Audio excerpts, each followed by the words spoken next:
नमस्कार दोस्तों, मैं नितिन शर्मा यूट्यूब के स्टोरी टर्मिनल चैनल में आज बात करने जा रहा हूँ उस जानकारी की जो इस सृष्टि के रचयिता से जुड़ी हुई है। तो दोस्तों, आज हम पितामह ब्रह्मा जी के बारे में बात करेंगे। ब्रह्मा सनातन धर्म के अनुसार सृजन के देव है। हिंदू दर्शन शास्त्रों में 3 प्रमुख देव बताए गए हैं, जिसमें ब्रह्मा सृष्टि के सर्जक, विष्णु पालक और महेश विलय करने वाले देवता है। व्यास लिखित पुराणों में ब्रह्म का वर्णन किया गया है कि उनके 4 मुख है और 4 दिशाओं में देखते हैं। ब्रह्मा को स्वयंभू यानी कि स्वयं जन्म लेने वाला और 4 वेदों का निर्माता भी कहा जाता है। हिंदू विश्वास के अनुसार हर वेद ब्रह्मा के एक मुख से निकला था। भगवान ब्रह्मा त्रिदेवों में सबसे पहले आते हैं। ये लोग पितामह होने के कारण सभी के कल्याण की कामना करते हैं, क्योंकि सभी इनकी प्रजा है। देवी सावित्री और सरस्वती जी की अधिष्ठा होने के कारण ज्ञान, विद्या व समस्त मंगलमय वस्तुओं की प्राप्ति के लिए इनकी आराधना बहुत फलदायी है। ये ही विधाता कहलाते हैं।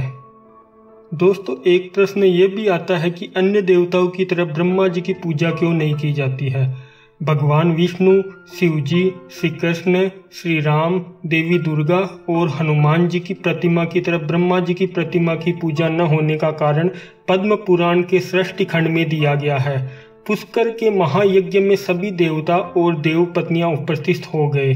सभी की पूजा आदि के पश्चात हवन की तैयारी होने लगी, किंतु ब्रह्मा जी की पत्नी सरस्वती जी देव पत्नियों के बुलाए जाने पर भी विलंब करती गई।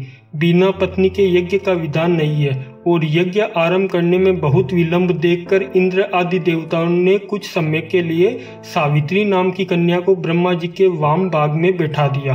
कुछ देर बाद जब सरस्वती जी वहां पहुंची तो यह सब देखकर क्रुद्ध हो गई और उन्होंने देवताओं को बिना विचार किए काम करने के कारण संतान रहित होने का शाप दे दिया और ब्रह्मा जी को पुष्कर आदि कुछ स्थानों को छोड़कर अन्य जगह मंदिर में प्रतिमा रूप से पूजित न होने का शाप दे दिया। यही कारण है कि ब्रह्मा जी की मूर्ति के रूप में पूजा आराधना अन्य जगह नहीं होती है। अब दोस्तों, आपको ब्रह्मा जी से जुड़ी कुछ रोचक जानकारियां बताते हैं। भगवान ब्रह्मा की पूजा आराधना का एक विशिष्ट संप्रदाय है जो वेखानस आगम के नाम से प्रसिद्ध है। ब्रह्मा जी के नाम से सूत्र, ग्रह सूत्र, स्मृत सूत्र तथा स्मृतियां प्राप्त होती है। ब्रह्मा जी की सब जगह अमूर्त उपासना होती है। सभी प्रकार के सर्वतोभद्र, लिंगतोभद्र तथा वास्तु आदि चक्रों में उनकी पूजा मुख्य स्थान में होती है, किंतु मंदिरों के रूप में उनकी पूजा मुख्यतः पुष्कर तथा ब्रह्मवत क्षेत्र बिठूर में होती है।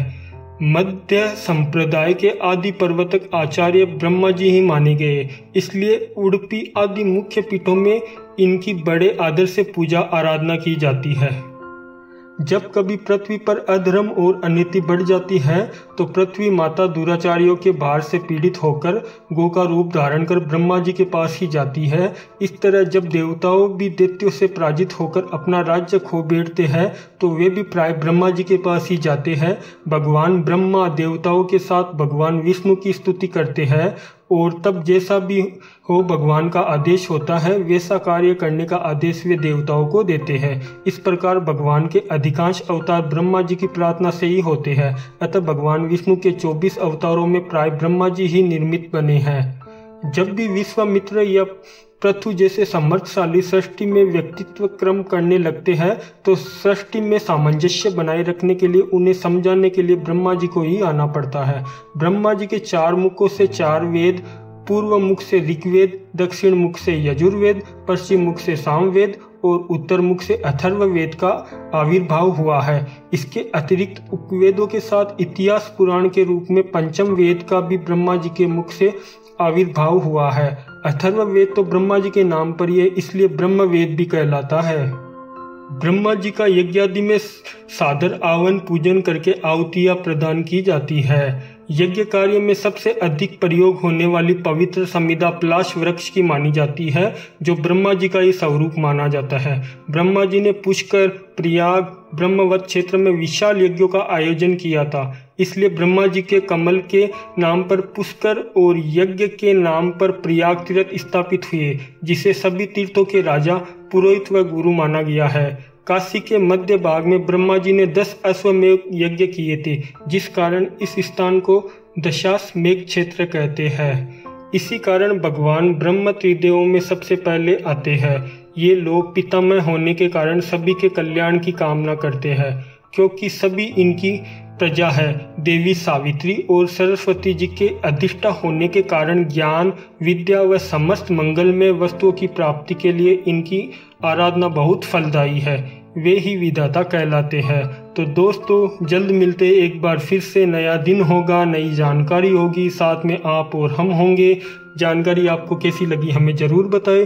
साथ ही साथ जानकारी में कोई त्रुटि या कमी हो तो वो भी ज़रूर बताएं। हम आपके सुझाव पे ज़रूर अमल करेंगे। आप सबका बहुत बहुत धन्यवाद। जय हिंद, जय भारत।